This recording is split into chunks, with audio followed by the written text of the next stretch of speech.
Jeruk kunci merupakan pilihan yang baik untuk mereka yang berminat di dalam agribisnis. Mengapa?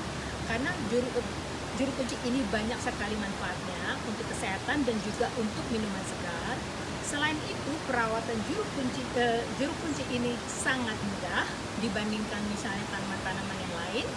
Dan yang terakhir, jeruk kunci ini memiliki nilai monetari yang cukup tinggi. Pertama-tama yang harus kita siapkan adalah media tanam. Media tanam tidak harus baru. Ini adalah media tanam dari pekarangan yang sudah sering saya pergunakan.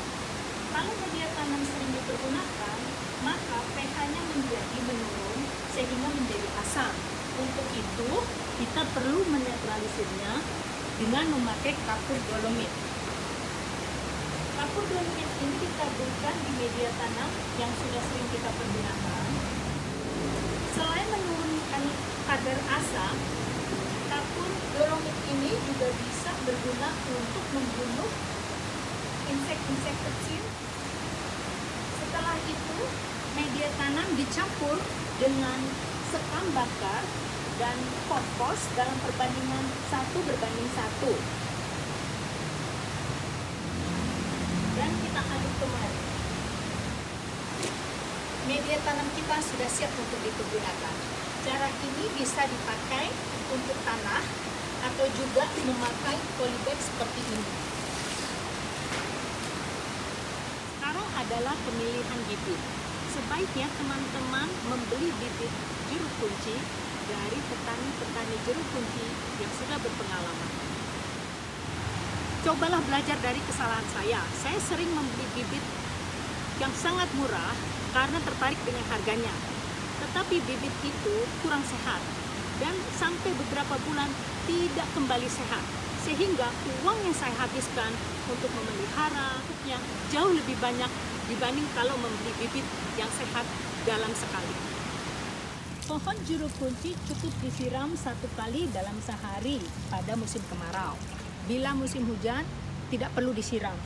Jeruk kunci ini sendiri tidak memerlukan banyak air. Bahkan kalau kita menyiram terlalu sering akan tumbuh lumut sehingga teman-teman harus memakai fungisida untuk menghilangkan lumut-lumut itu. Setelah bibit tanaman ditanam di tanah, maka bibit jeruk sudah bisa menerima pupuk susulan. Pada masa pertumbuhan tentunya pupuk berbasis nitrogen adalah yang diperlukan. Kira-kira memasuki bulan ketiga, tanaman sebaiknya diberikan pupuk berbasis fosfat dan kalium untuk merangsang pembungaan dan pembuahan. Pupuk akar bisa diberikan kira-kira sebulan sekali. Selain pupuk akar, saya juga menambahkan pupuk daun. Pupuk daun adalah pupuk organik cair yang disemprotkan langsung ke dalam daun dan juga batang dari pohon. Selain pupuk daun, saya juga menambahkan hormon organik. Hormon organik saya dibuat dari blender bawang merah yang kemudian disemprotkan juga langsung ke daun dan batang dari pohon jeruk kunci.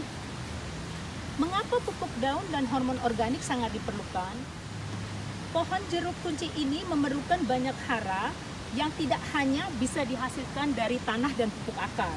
Itulah fungsi pupuk daun dan juga hormon organik agar membuat pembuahan dan pemunggahan lebih cepat, lebih sehat, lebih tinggi, lebih kuat, dan juga tidak mudah rontok. Tolong diperhatikan teman-teman, ada pohon jeruk kunci yang sangat subur, daunnya hijau, sangat kokoh, tetapi belum juga menampakkan bunga dan buah setelah umur 6 bulan. Apabila ini terjadi, maka kita harus mengurangi pupuk berbasis nitrogen dan menambahkan pupuk berbasis fosfat dan kalium. Mengapa? Karena pupuk berbasis nitrogen itu akan merangsang pertumbuhan daun sehingga menjadi rimbun. Sehingga pohon itu menjadi pusing. Kadang-kadang dia tidak tahu harus mengeluarkan daun atau mengeluarkan bunga. Sehingga pupuk berbasis nitrogen sebaiknya dikurangi setelah pohon berumur 6 bulan dan masih juga belum menampakkan bunga. Tolong diperhatikan teman-teman bahwa tanaman jeruk kunci sangat mudah diserang hama dan jamur. Kadang-kadang tumbuhan itu hijau, bagus dan segar, tetapi buahnya berkoreng karena diserang hama. Pengalaman saya adalah untuk memangkas pohon jeruk seminggu sekali untuk menghilangkan hama-hama tersebut. Saya juga memakai serangkaian pestisida organik seperti air bawang merah, air bawang putih, air jahe, dan air kelapa muda untuk menghalau insek dan jamur yang menyerang pohon jeruk kami. Teman-teman, satu hal yang paling menarik dari jeruk kunci ini, apabila kita merawat pohon jeruk kunci dengan baik, maka pohon jeruk kunci dengan sangat dermawannya akan memberikan buah kepada kita. Tidak ada musim sama sekali, setiap tahun, setiap saat. Perhatikan, buah yang sudah siap dipanen adalah buah yang besar, kulitnya seperti berminyak, dan sudah ada warna kuning-kuning di bawahnya.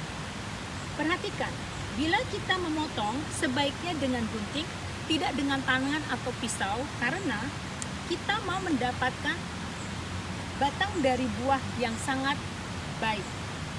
Kalau batang ini tetap berada di dalam buah, maka buah kunci ini bisa bertahan di lemari es bisa sampai 2 minggu. Tetapi apabila batang dari ini sudah terkelupas seperti ini, udara masuk ke dalam buah, maka buah ini akan cepat sekali menjadi busuk. Jangan juga memanen buah yang masih belum matang. Misalnya, walaupun dari segi ukuran sudah boleh, tetapi masih keras, tolong jangan dipanen. Jeruk yang belum matang akan keras, tidak ada airnya, dan tentu saja ini bukanlah yang diharapkan oleh mereka-mereka yang mau membeli jeruk kita. Demikianlah sedikit presentasi kami mengenai jeruk kunci. Semoga teman-teman tertarik untuk mulai membudidayakannya sebagai pilihan agribisnis. Selamat